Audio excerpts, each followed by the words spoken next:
When the officer is looking at your application during the processing, you should be able to convince them that you were actively engaged in the business. It didn't happen that you just secured the letter of support, came to Canada for 5, 10, 20 days.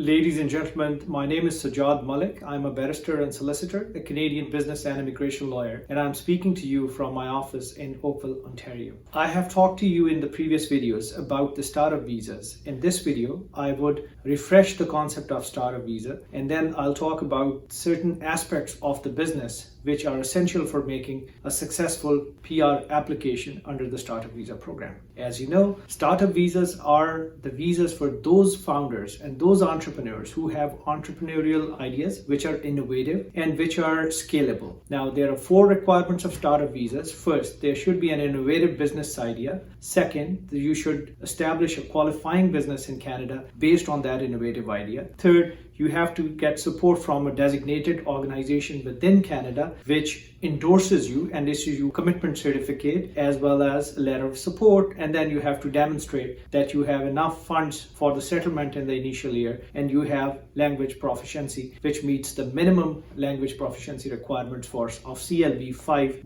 either in French or English. Now, if you're able to meet this criteria, you will be able to submit your PR application in Canada, and if you are one of the essential members of the business, you may also be able to apply for a work permit to come to Canada and develop your business if you are an essential member. Now, what are different aspects?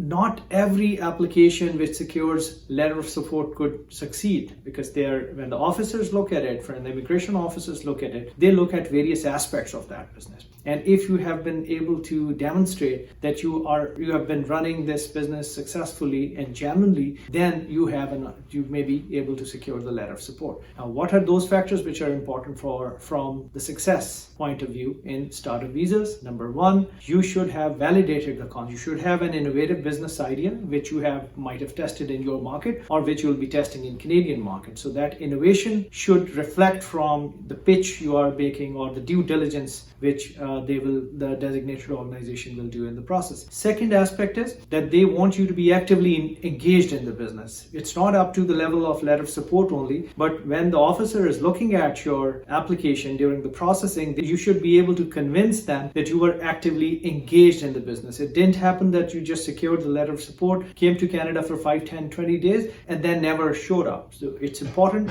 that when you are securing, or when you have secured letter of support, and then if you are an essential member and you have applied for a work permit, then you come to Canada, live in Canada, establish that business, take tangible steps towards the development of that business. And that will show that you are really serious and actively engaged in the day-to-day affairs of the business. If you are not one of the essential members, you're outside of Canada, again, you will have to demonstrate those steps which you have taken in your circumstances while sitting outside of Canada, that how do you remain actively engaged in the business throughout the processing period of this. Another aspect that they look at is the traction which you have generated. The best evidence of traction is sales. But if you don't have sales, if you have not done it in the initial period, you should have secured or try to secure letter of intent from your potential customers, some kind of agreements of sale with these customers, or minimum you should be able to demonstrate that what steps would you be taking or have you taken to establish your sales, to develop traction in the Canadian business. Now, another aspect is the scalability. It's not a bricks and mortar kind of a business idea or business stream. It is a business which is innovative,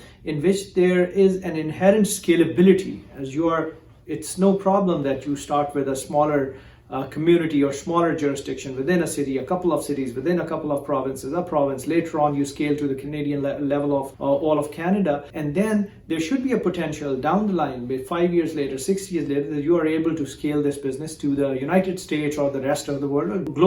There should be a potential of global scalability in this. So that aspect they also look at. One thing which I frequently noticed when I interact with people who have inquiries regarding startup visas, that those people may not have strong management experience and they may not have quality management experience in one of the disciplines of business, but still they feel that they should be able to come to Canada through the startup route. Now, you should possess strong and valuable business skills. The management team should have strong, varied, diverse business skills. For example, someone in all 3-4 people in the marketing, but none in technology, none in operations, none in finance may not be a good team. On the other hand, even if there are 3 founders, but one has strong marketing background, another has strong finance background, the third person has strong technology background or PR background, that is a more diverse team, and that shows that these founders will have a higher potential to get established in Canadian market. As the startups, they need a higher amount of money requirement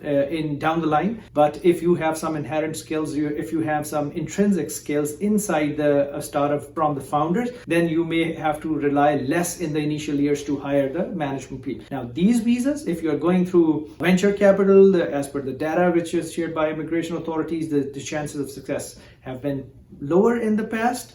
From the past data, in cases of venture capital, in cases of say angel investors, and in cases of incubator, it has been relatively higher, but still the failure rate could be around 20-25% in these applications. So securing letter of support is one aspect of it, after which meeting the other requirements. Provided you meet all other requirements, then you could submit your PR application. But throughout the processing of application, what are you doing on your business, regarding your business, developing your business? That's an important aspect which you have to keep in mind. Now, if any of you is interested in innovative business idea or possesses an innovative business idea, is interested in startup visa stream, I would be more than happy to consult with you on your options, to look at your idea, your innovative idea, and your management team, what is your sale plan, what is your financial forecast and everything, just the initial 10,000 feet level, and then we could develop an understanding whether you will be able to secure permanent residence through this route. One last aspect which I want to touch upon will be essential versus non-essential members. Essential members are those members who are essential for the business, and it is for these members that the government has provided a provision that you could apply for work permits, and during the processing of PR application, come and live in Canada along with your family members. Non-essential members, they may not be considered essential for the business, and after submitting their PR, they could wait outside in their home country till they secure PR. I'll be creating a video on essential versus non-essential members, how these members are looked at, what are different privileges, advantages these members could have, or what are the pitfalls of of being a non-essential member. So please stay tuned to the next video, and we'll be talking to you soon again. Thank you very much. My information is displayed in this video. If you have a request or if you wish to schedule a formal consultation with me, I'll be very happy to do so. Thank you very much and have a good day.